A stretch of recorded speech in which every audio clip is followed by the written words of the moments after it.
Assalamualaikum warahmatullahi wabarakatuh.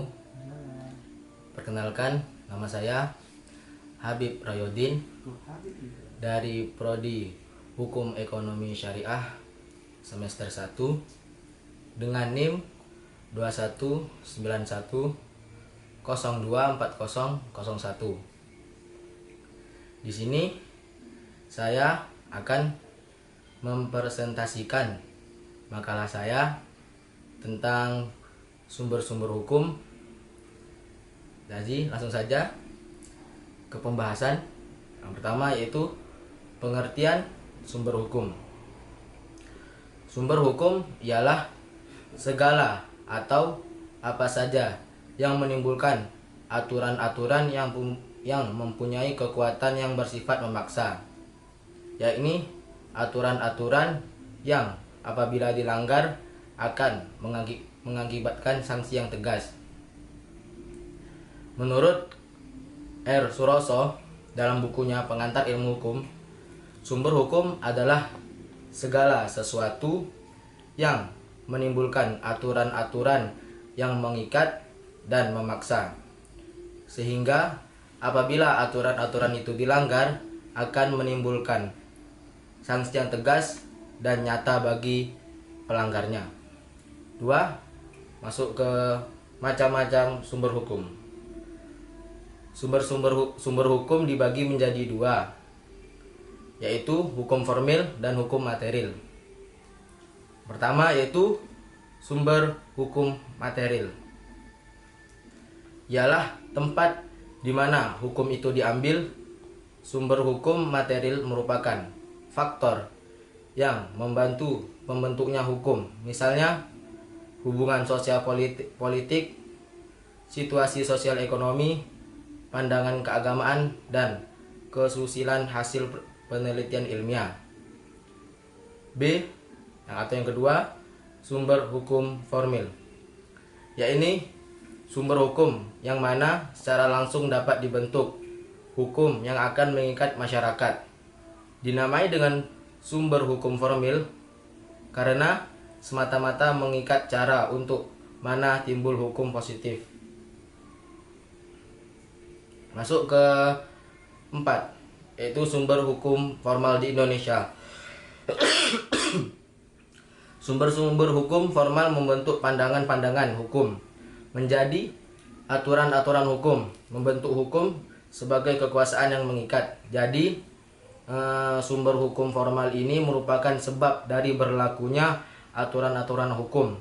Yang termasuk sumber hukum formal adalah yaitu yang pertama yaitu undang-undang. Undang-undang adalah peraturan negara yang dibentuk oleh pembuat undang-undang yang mengikat seluruh warga negara, baik pemerintah maupun warga masyarakat lainnya. Undang-undang dapat dibedakan menjadi 2, yaitu undang-undang dalam arti formil, yaitu setiap keputusan yang merupakan undang-undang karena cara pembuatannya di Indonesia, dan dalam arti formil ditetapkan oleh Presiden bersama DPR. Contohnya UU PA, UU tentang APBN, dan lain-lain. Yang kedua itu undang-undang dalam arti material, yaitu setiap keputusan pemerintah yang menurut pengikat langsung setiap penduduk. Contohnya UU PA ditinjau dari segi kekuatan mengikatnya. Undang-undang ini mengikat setiap warga negara Indonesia di bidang agraria. Yaitu kebiasaan perbuatan manusia yang tetap dilakukan berulang-ulang. Dalam hal yang sama, apabila suatu kebiasaan tertentu diterima oleh masyarakat dan kebiasaan itu selalu berulang-ulang dilakukan sedemikian rupa sehingga tindakan yang berlawanan dengan kebiasaan itu dirasakan sebagai pelanggaran perasaan hukum, maka dengan demikian timbullah suatu kebiasaan hukum yang oleh pergaulan hidup dipandang sebagai hukum. Hukum kebiasaan seluruhnya tidak tertulis dengan hukum adat. Ada yang tertulis dan ada yang tidak. Hukum kebiasaan berasal dari kontak sosial, sedangkan hukum dapat berasal dari kehendak nenek moyang, agama, dan tradisi masyarakat. Namun demikian, tidak semua kebiasaan itu pasti mengandung hukum yang baik dan adil. Oleh sebab itu, belum tentu kebiasaan atau adat istiadat itu pasti menjadi sumber hukum formal. Itu masuk ke tarakat atau perjanjian internasional. Perjanjian antar negara atau perjanjian internasional, perjanjian yang dilakukan oleh dua negara atau lebih.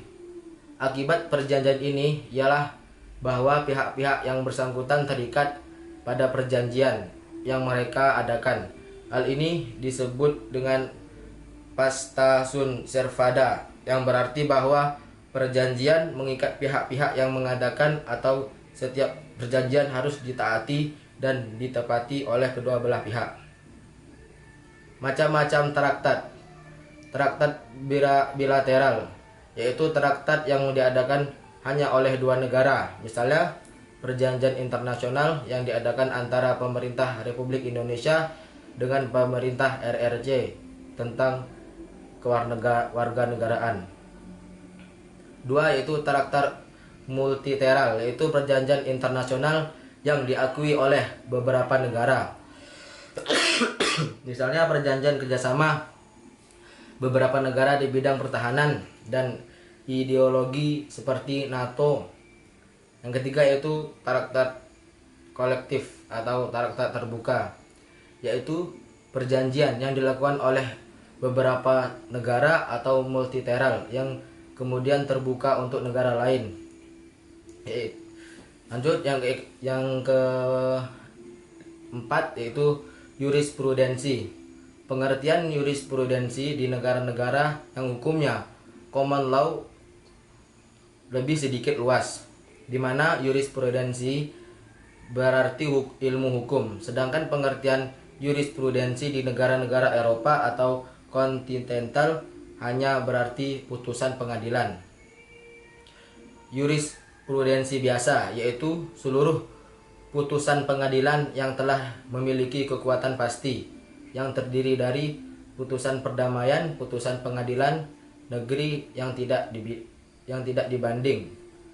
Yang kedua yaitu putusan pengadilan tinggi yang tidak dikasasi. Yang ketiga yaitu seluruh putusan Mahkamah Agung. Dua, yaitu jurisprudensi tetap, yaitu putusan hakim yang selalu diikuti oleh hakim lain dalam perkara sejenisnya. Yang kelima itu doktrin. Pengertian doktrin menurut pendapat sarjana hukum. Doktrin adalah pendapat seseorang atau beberapa orang sarjana hukum yang terkenal dalam ilmu pengetahuan hukum. Doktrin ini dapat menjadi dasar pertimbangan hakim dalam menjatuhkan putusannya. Doktrin bukan hanya berlaku dalam pergaulan hukum nasional, melainkan juga dalam pergaulan hukum internasional. Bahkan doktrin merupakan sumber hukum yang paling penting. Masuk ke kesimpulan. Jadi kesimpulannya itu adalah sumber hukum adalah segala sesuatu yang menimbulkan aturan-aturan yang mengikat dan memaksa, sehingga apabila aturan-aturan itu dilanggar akan menimbulkan sanksi yang tegas dan nyata bagi pelanggarnya. Sumber hukum dibagi menjadi dua, yaitu hukum formil dan hukum material. Sumber hukum normal atau formal dibagi menjadi 4, yaitu undang-undang, perjanjian antar negara, kebiasaan. Sumber hukum formil yang tidak langsung atas pengakuan undang-undang yaitu doktrin. Yang pertama itu doktrin, yang kedua jurisprudensi. Sekian, hanya itu saja yang saya dapat sampaikan. Assalamualaikum warahmatullahi wabarakatuh. Ya, saya dapat sampaikan.